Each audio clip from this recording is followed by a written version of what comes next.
ओम शांति। आज है 27 अप्रैल 2021 की साकार मुरली। आज बाबा ने आत्मा के स्वधर्म की स्मृति दिलाते हुए कहा कि तुम्हारा स्वधर्म शांति है, तुम्हें सदा स्वधर्म में स्थित रहना है। फिर बाबा ने स्वधर्म की धारणा से प्राप्ति बताई कि जब आत्मा स्वधर्म में थी तो पवित्रता थी, प्योरिटी थी, सुख शांति भी थी, संपत्ति भी बहुत थी। फिर बाबा ने कहा शांति कोई जंगल में जाने से नहीं मिलती है, शांति स्वधर्म में स्थित होने से ही शांति मिलेगी। फिर कहा जब तक 5 विकारों का दान न दे तब तक दुख का ग्रहण उतर न सके। कहते हैं ना, दे दान तो छूटे ग्रहण। फिर कहा बाप कहते हैं मैं मनुष्य सृष्टि का बीज रूप हूँ, इसलिए नॉलेजफुल हूँ। फिर कहा तुम बच्चों को यह नॉलेज देकर स्वर्ग का मालिक बनाता हूँ। फिर कहा जो तुम्हारी पारस बुद्धि थी उसमें खाद मिलती गई। बाप कहते हैं अब मुझे याद करो तो पारस बुद्धि बन जाएंगे। फिर कहा बाप है गरीब निवास, यहाँ साहूकारों को नशा रहता है परंतु ऊंच पद गरीब पाते हैं। फिर बाबा ने चक्र की स्मृति दिलाते कहा हर 5000 वर्ष बाद आता हूँ भारत को फिर से हीरे जैसा बनाने। अभी सुनते हैं मुरली विस्तार से। बाबा बोले मीठे बच्चे, तुम्हारा स्वधर्म शांत है। सच्ची शांति शांति धाम में मिल सकती है। यह बात सबको सुनानी है, स्वधर्म में रहना है। मीठे बच्चे, तुम्हारा स्वधर्म शांत है। सच्ची शांति शांति धाम में मिल सकती है। यह बात सबको सुनानी है, स्वधर्म में रहना है। आज बाबा ने प्रश्न पूछा कौन सी नॉलेज एक बाप के पास है जो अभी ही तुम पढ़ते हो? तो बाबा ने उत्तर दिया पाप और पुण्य की नॉलेज।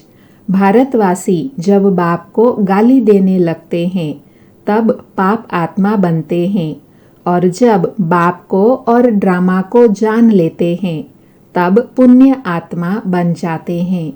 यह पढ़ाई तुम बच्चे अभी ही पढ़ते हो। तुम जानते हो सबको सद्गति देने वाला एक ही बाप है। मनुष्य मनुष्य को सद्गति अर्थात मुक्ति, जीवन मुक्ति दे नहीं सकते। आज मुरली में गीत हैं, इस पाप की दुनिया से कहीं दूर ले चल जहाँ सुख और चैन है। ओम शांति। बाप बैठ बच्चों को समझाते हैं कि यह है पाप आत्माओं की दुनिया। वह भारत को ही कहेंगे कि भारत पुण्य आत्माओं की दुनिया थी जहाँ देवी देवताओं का राज्य था। यह भारत सुखधाम था और कोई खंड नहीं थे, एक ही भारत था। चैन अथवा सुख उस सतयुग में था जिसको स्वर्ग कहते हैं। यह है नरक। भारत ही स्वर्ग था, अभी नरक बना है। नरक में चैन अथवा सुख शांति कहाँ से आए? कलयुग को नरक कहा जाता है। कलयुग अंत को और ही रौ रौ नरक कहा जाता है, दुखधाम कहा जाता है। भारत ही सुखधाम था जब इन लक्ष्मी नारायण का राज्य था। भारतवासियों का गृहस्थ धर्म पवित्र था, प्योरिटी भी थी, सुख शांति भी थी, संपत्ति भी बहुत थी। अब वही भारत पतित बना है, सब विकारी बने हैं। यह है दुखधाम। भारत सुखधाम था और जहाँ हम आत्माएं निवास करती हैं वह है शांति धाम। शांति वहाँ शांति धाम में ही मिल सकती है। आत्मा शांत वहाँ ही रह सकती है, जिसको स्वीट होम निराकारी दुनिया कहा जाता है। वह है आत्माओं का घर परम धाम। वहाँ जब रहते हैं तो आत्मा शांति में है। बाकी शांति कोई जंगल में जाने से नहीं मिलती है। शांति धाम तो वही है। सतयुग में सुख भी है, शांति भी है। यहाँ दुख धाम में शांति हो नहीं सकती, शांति धाम में मिल सकती है। सुख धाम में भी कर्म करना होता है, शरीर से पार्ट बजाना होता है। इस दुख धाम में एक भी मनुष्य नहीं जिसको सुख शांति हो। यह है भ्रष्टाचारी पतित धाम। तब तो पतित पावन बाप को बुलाते हैं, परंतु उस बाप को कोई जानते नहीं है, इसलिए निधन के बन पड़े हैं। ऑर्फन होने के कारण आपस में लड़ते झगड़ते हैं। कितना दुख, अशांति, मारा मारी है। यह है ही रावण राज्य। राम राज्य मांगते हैं। रावण राज्य में न सुख है न शांति है। राम राज्य में सुख शांति दोनों थे। आपस में कभी लड़ते झगड़ते नहीं थे। वहाँ 5 विकार होते ही नहीं। यहाँ 5 विकार हैं। पहला है देह अभिमान मुख्य, फिर काम क्रोध।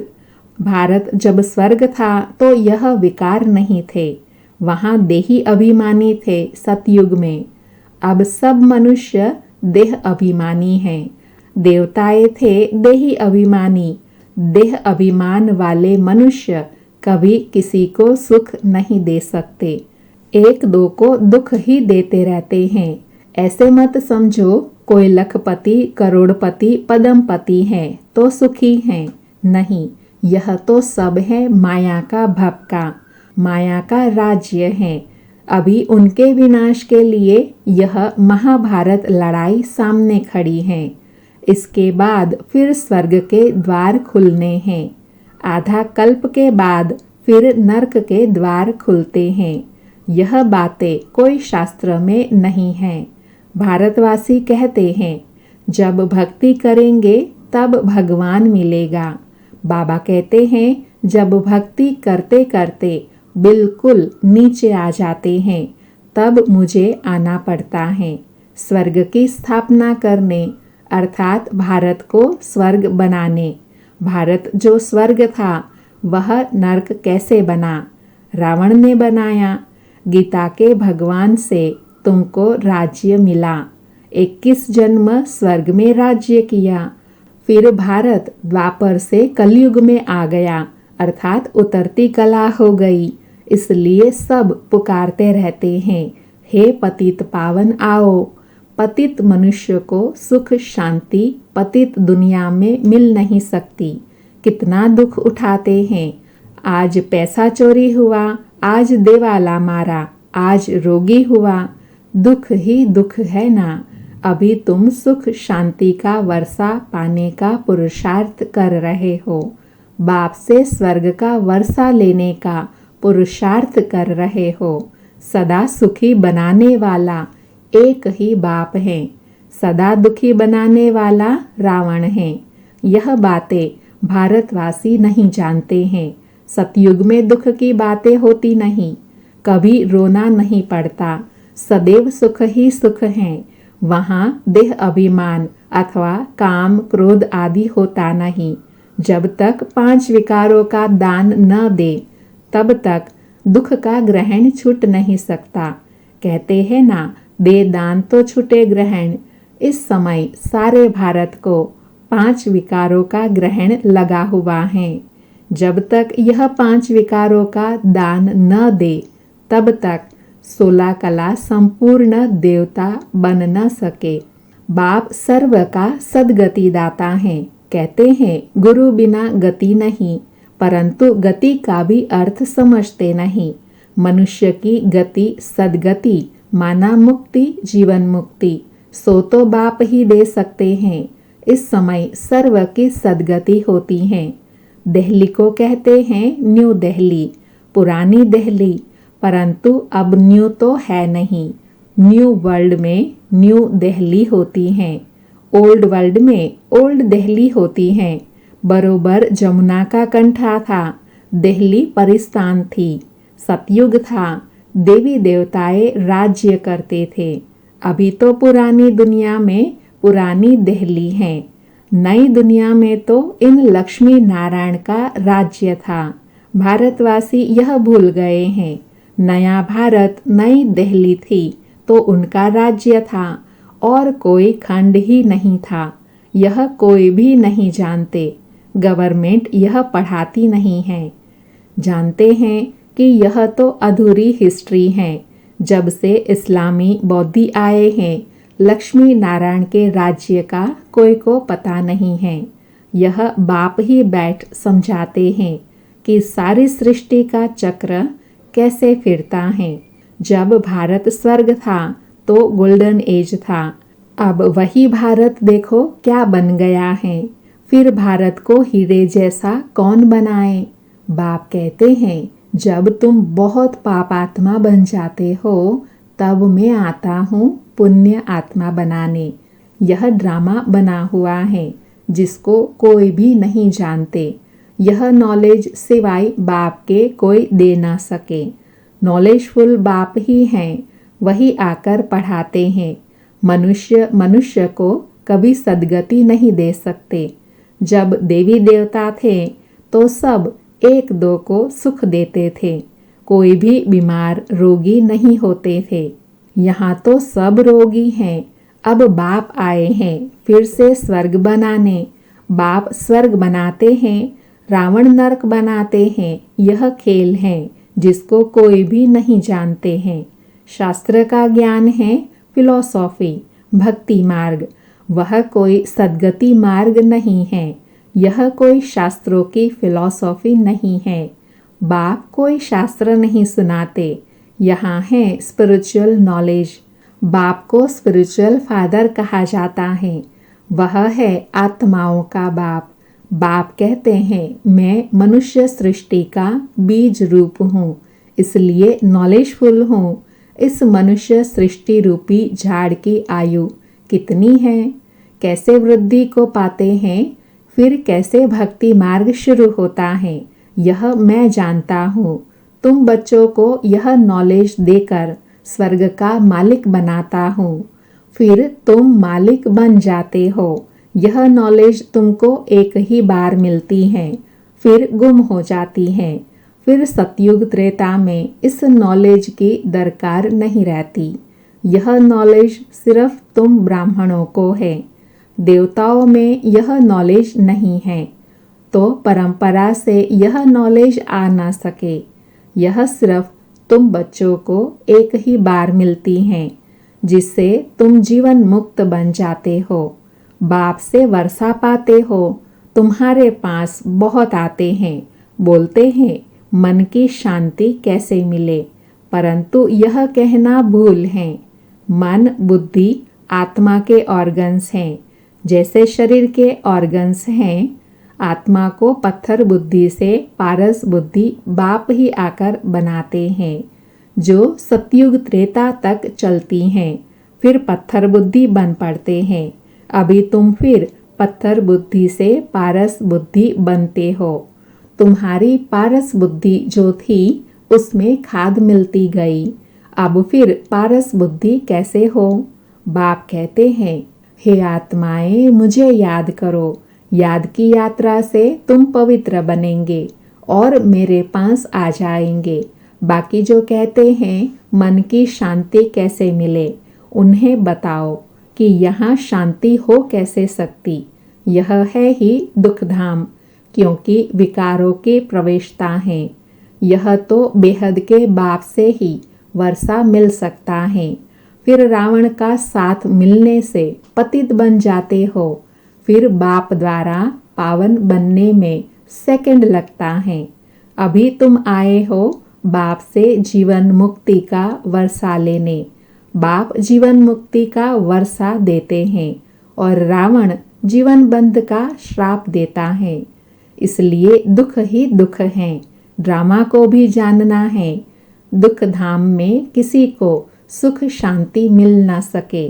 शांति तो हम आत्माओं का स्वधर्म है। शांति धाम आत्मा का घर है। आत्मा कहती है हमारा स्वधर्म शांत है।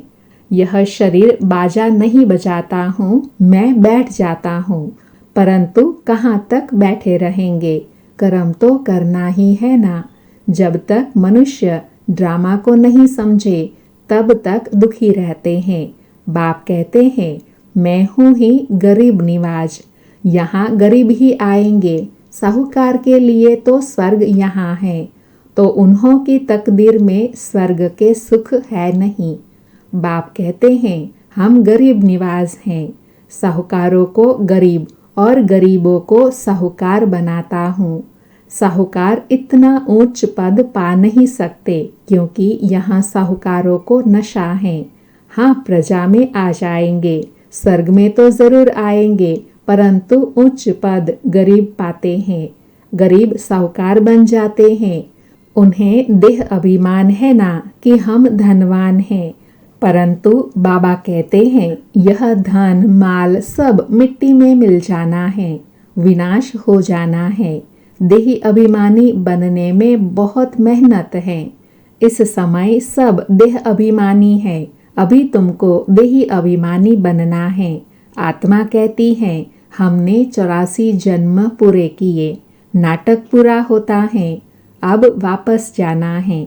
अभी कलयुग के अंत सतयुग के आदि का संगम है।